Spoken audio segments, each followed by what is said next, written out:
ভাইয়ের আমার, বন্ধুরা আমার, চলুন আমার দেশে ইমানদারের সংখ্যা কেমন আর কাফেরের সংখ্যা কেমন ছিল একটু জেনে আসি। ভাইয়ের আমার, ও বন্ধুরা আমার, মানুষ ইমান হারা হয়েছে কেমন করে আমার দেশে মানুষগুলা ইমান হারা হয়ে যাচ্ছে। আমার কাছ থেকে শুনুন, একটা উদাহরণ দেই, উদাহরণ দিলেই আপনারা বুঝতে পারবেন।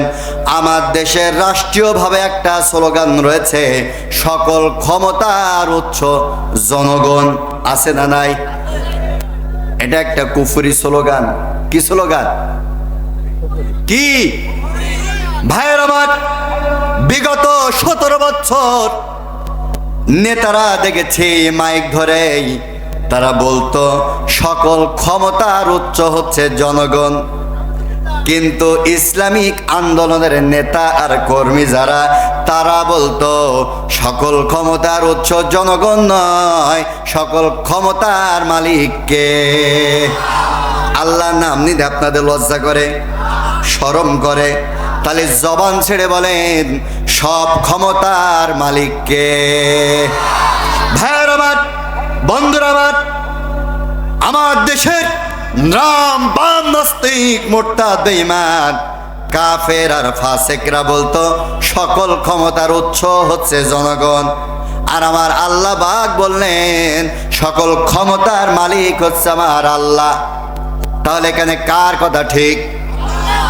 অবশ্যই আমার আল্লাহর কথা ঠিক, কারণ ওরা যেই জনগণকে সব ক্ষমতার মালিক বলেছে, অথচ আমরা দেখতে পেয়েছি বিগত 17 বছর যারা দেশের ক্ষমতার মালিক জনগণ, ওরা সামান্য একটা ভোট দেওয়ার ক্ষমতা রাখে না।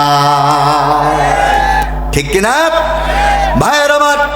যেই জনগণ সামান্য মৌলিক অধিকার আদায়ের জন্য যখন রাজপথে নেমেছে, স্বৈরাচারের বিডিআর বাহিনী, পুলিশ বাহিনী আর র্যাব বাহিনী নির্বিচারে গুলি করে দেশের জনগণকে রাজপথে হত্যা করেছে। আমি বলতে চাই, যেই দেশের জনগণের লাশ রাজপথে পড়ে থাকে, ওই দেশের জনগণ কোনোদিন সকল ক্ষমতার উৎস হতে পারে না। ঠিক কিনা? বিগত 17 বছর সামান্য একটা মৌলিক অধিকার আমরা আদায় করতে পারি নাই, অথচ ওরা বলতো সকল ক্ষমতার উৎস জনগণ। তার মানে বোঝা যায় ওরা আমাদেরকে এই স্লোগানের মাধ্যমে পাম দিত ক্ষমতায় টিকে থাকার জন্য। অথচ আমার আল্লাহ রাব্বুল আলামিন তিনি বললেন সকল ক্ষমতার মালিক জনগণ নয়, সকল ক্ষমতার মালিক হচ্ছে আমার আল্লাহ। আর এই সম্পর্কে আল্লাহ রাব্বুল আলামিন কুরআনুল কারীমের মধ্যে কম করেও 100 আয়াত নাজিল করেছে। সুবহানাল্লাহ। আল্লাহ পাক রব্বুল আলামিন কুরআনুল কারীমের মধ্যে বললেন, তাবারাকাল্লাযী বিয়াদিহিল মুলকু ওয়া হুয়া আলা কুল্লি শাইইন কাদির। ভাইয়ের আমার, আমি আপনাদের দিকে হাতের ইশারা দেব, যখন আপনারা আল্লাহু আকবার বলবেন তখন আজকের এই কর্মসূচি চলবে ততক্ষণ, আমার আলোচনা শেষ হবে না যতক্ষণ। রাজি আছেন যারা যারা একটাবার জবান ছেড়ে বলেন আল্লাহু আকবার। ভাইয়ের আমার, আল্লাহ পাক রব্বুল আলামিন তিনি বললেন সকল ক্ষমতার মালিক হচ্ছে আমি আল্লাহ। আমার হাতের মধ্যে বিশ্ব জাহানের ক্ষমতা, সব কর্তৃত্বর মালিক হচ্ছেন একজন, তিনি কে? আল্লাহ বললেন সকল ক্ষমতার মালিক হচ্ছে আমি আল্লাহ। আর আমরা বললাম সকল ক্ষমতার মালিক হচ্ছে জনগণ। তাহলে এখানে কার কথা ঠিক? আরো জোরে। অবশ্যই আমার আল্লাহ রাব্বুল আলামিনের কথা হক। আল্লাহ পাক রব্বুল আলামিন ক্ষমতা সম্পর্কে আরো বললেন, কুলিল্লাহুম্মা মালিকাল মুলকি তুতিল মুলকা মান তাশা ওয়া তানজিউল মুলকা মিম্মান তাশা। আল্লাহ পাক বলেন সব সব ক্ষমতার মালিক তিনি হলেন আল্লাহ রাব্বুল আলামিন। তিনি যাকে ইচ্ছা ক্ষমতা দান করেন আর যাকে ইচ্ছা ক্ষমতা কেড়ে নেন। তার মানে হলো ক্ষমতা আল্লাহ তাআলা যখন দান করেন, ওই ক্ষমতা পেয়ে পৃথিবীর কোন স্বৈরাচার যদি ক্ষমতার অপব্যবহার করে, আমার আল্লাহ বলছে ক্ষমতার অপব্যবহার করলে এমন ভাবে সাইজ করে ছেড়ে দেয়, ওরা হেলিকপ্টারে ওঠার জন্য ৪৫ মিনিটও সময় পায় না। ঠিক কিনা? ও ভাইর আমার, যুগে যুগে এই পৃথিবীতে যারা ক্ষমতা নিয়ে অহংকার করেছিল, ক্ষমতার মসনদে বসে বাড়াবাড়ি করেছিল, আমার আল্লাহ রাব্বুল আলামিন কোরআনুল কারীমের মধ্যে বলতেছেন, ওয়া কাম আহলাকনা মিন ক্বরয়াতিন বাতিরাত মাঈশাতাহা ফাতিলকা মাসাকিনুহুম লাম তুসকাম মিন বা'দিহিম ইল্লা কলিলা। আল্লাহ পাক রব্বুল আলামিন বলেন, যুগে যুগে এই পৃথিবীর মধ্যে অনেক মানুষ তারা ক্ষমতা নিয়ে বাড়াবাড়ি করেছিল, আমি আল্লাহ রাব্বুল আলামিন তাদেরকে ধ্বংস করে দিয়েছিলাম। আদ জাতিকে ধ্বংস করেছে, সামুদ জাতিকে ধ্বংস করেছি, লূত জাতিকে ধ্বংস করেছি, মাদিয়ান জাতিকে ধ্বংস করেছি, নমরুদ জাতিকে ধ্বংস করেছি, ফিরাউন জাতিকে ধ্বংস করেছে। তারা সামান্য ক্ষমতা আর সম্পদ পেয়ে ওরা আল্লাহ রাব্বুল আলামিনের সাথে অহংকার করেছিল।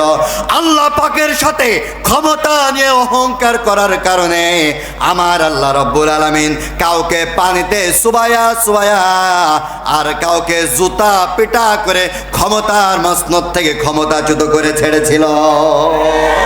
ঠিক কিনা? ও ভাইয়ের আমার, আমার দেশে ক্ষমতা নিয়ে অহংকার করার মতন মানুষ ছিল কি ছিল না? জোরে বলেন, ছিল কি ছিল না? ও বাবা, কেমন ক্ষমতা বলতো? ৪১ সাল, মানে ক্ষমতা ওর মামুর বাড়ির বলতো ৪১ সাল আমরা যখন রাজপথে আন্দোলন করবার ঘোষণা দিতাম, তখন ওদের মধ্যে একটা প্লেয়ার ছিল, নাম ছিল উবাইদুল কাদের। হাসেন কেন ভাই? ছিল কি ছিল না? আমরা যখন বলতাম আন্দোলন করব, তখন ওদের ওই প্লেয়ারটা বলতো খেলা হবে। ঠিক কি না? আমি ওর চেহারার দিকে তাকাইতাম, দেখতাম ও যখন হাঁটতো, আপনাদের এলাকায় গাই গরু আছে আছে গাই গরুর মতন হেলে দুলে হেঁটতো, হাঁটারও শক্তি ছিল না। এই প্লেয়ার বলতে এইসব খেলা হবে। ঠিক কিনা? ও ভাই, আমাদেরকে বলতো খেলা হবে। আমাদের অত শক্তি ছিল না, আমাদের অত অবৈধ বাহিনী ছিল না, অবৈধ পুলিশ বাহিনী ছিল না, অবৈধ র্যাব বাহিনী ছিল না, অবৈধ বিডিআর বাহিনী ছিল না, তলে তলে সেনা বাহিনী ছিল না। ওরা সব কিছু নিয়ে বলতো খেলা হবে, আর আমরা চোখের পানি ছেড়ে আল্লাহ পাকের বলতাম, মালিক এই স্বৈরাচার শুধু খেলতে চায়, আমরা মাজলুম, আমাদের উপরে নির্বিচারে জুলুম আর নির্যাতন করছে, মিথ্যা মামলা দিচ্ছে। রাতের বেলা নিরপরাধ মানুষগুলা ঘুমিয়ে রয়েছে, রাতের বেলা সন্তানের বুক থেকে পিতাকে তুলে নিয়ে চলে যাচ্ছে। আমরা বলতাম, মালিক এই স্বৈরাচারের অবসান বাংলা জমিনে হবে নাকি? আল্লাহ বলতো, বান্দা ধৈর্য ধর, ধৈর্য ধর, আমি আল্লাহ ধরি ধরি ধরি না, আর ধরলে পরে ছাড়ি। জোরে বলেন ও ভাই। কিন্তু স্বৈরাচার হাসিনা যখন 13 সালে, যখন 23 সালে শুধু বলতো খেলা হবে, খেলা হবে, খেলা হবে বলে বলে একটা ফাউল কিক মেলল। ফাউল কিকটা আপনারা জানেন? ওই ফাউল কিকটা হচ্ছে বাংলাদেশের স্বাধীনতার সূর্য সন্তান, স্বাধীনতার এই 53 বছরের মধ্যে সব থেকে জনপ্রিয় মুফাসসির, যার কণ্ঠের তাফসীর শুনে হাজার হাজার পথহারা মানুষগুলা পথের দিশা পেয়েছে, যার কণ্ঠের তাফসীর শুনে হাজার হাজার অমুসলিম কোরআনের ছায়াতলে চলে এসেছে, যার কপালটা ধরে কাবার ইমাম পর্যন্ত চুম্বন করেছে, যার কপালটা কাবা ঘরের সেজদায় অবনত হয়েছে। দীর্ঘ 13 বছর আল্লামা সাঈদীকে ওরা কারাগারের মধ্যে বন্দী করে নির্বিচারে যখন ইনজেকশনের মাধ্যমে আল্লামা সাঈদীকে ওরা হত্যা করেছিল, আমার আল্লাহ বলছে এতদিন খেলতে চাইছিস, আমি আল্লাহ ধৈর্য ধরেছি, আজকে ফাউল কিক করে ফেলেছিস, আর তোদের নিস্তার নাই, নিস্তার নাই। যে হাসিনা রাজাকার বলে আল্লামা সাঈদীকে হত্যা করেছে, ওই হাসিনাকে রাজাকার বলে বাংলাদেশের 18 কোটি মুসলমান জুতা পিটা করে হিন্দুস্তানে পাঠিয়ে দিয়েছে।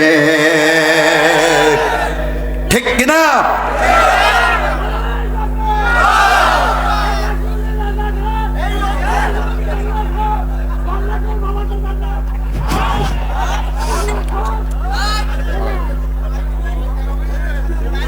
ঠিক আছে, ইমানের আগুনে জ্বলে উঠেছে মুরব্বী, স্লোগান হয়তো শেখে নাই আপনাদের মতো, কিন্তু আপনাদের মতন কাঁচা ইমান নিয়ে বসে নাই উনি। কথা বলুন।